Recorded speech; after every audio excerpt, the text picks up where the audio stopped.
The whole building's heated all night. So at night time, the walls are warmer and you can find vents where the heat comes out. Those 2 years, I've slept here behind me several times. I was terrified. I've never been that terrified. Fear never came into my life before. Mental health and homelessness and that complete lostness, I didn't know what to deal with. So for me, it was just about feeling protected. And against that corner wall was where I felt protected. Before that, sleeping with friends on their couches, in spare bedrooms, babysitting cats and dogs for a week or a weekend while my pals or their friends or their family was away, just so I'd have somewhere to stay. There's no words I can describe to you being in someone else's house that's not your own, not having anything, not being able to contribute and being stuck in their life.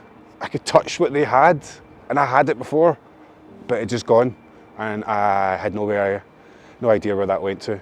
I had no idea how to get it back.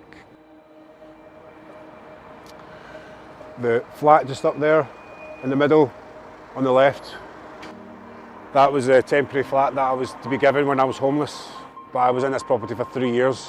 I thought that was going to give me a bit of security back, make me feel a bit more human, and it had done the opposite of that. The wardrobes were damp, there was no heating. The house basically had no insulation in it at all. Windows, doors, rooms. It was basically a coal box. There was no heating in the toilet. It was a converted cupboard. There was a power meter that charged me 27% more for my electricity than anybody else. The house was not suitable. My support wasn't suitable. It got to the point that I actually had to make myself homeless again. I'd never filled a social housing form in my life. I'd always rented private. This process was difficult. And then the forms were asking me to explain what was going on in my life. Why was I not functional? And I didn't know that. I still couldn't access housing services. I still couldn't make applications for financial services. It was there right in front of me.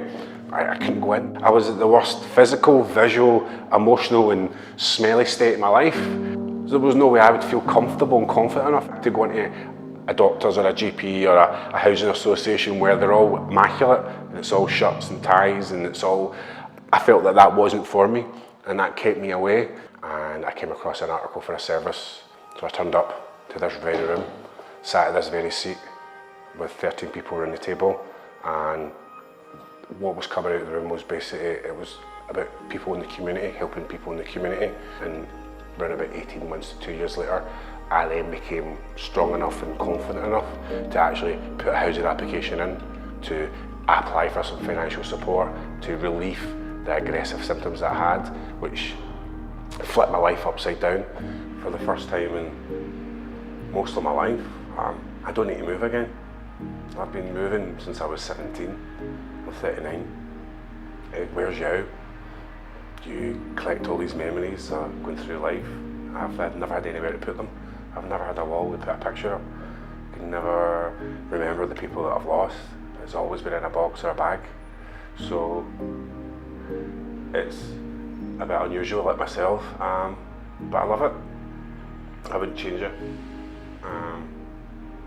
I feel that this is my home, and I've never had that feeling in my life. So it's nice.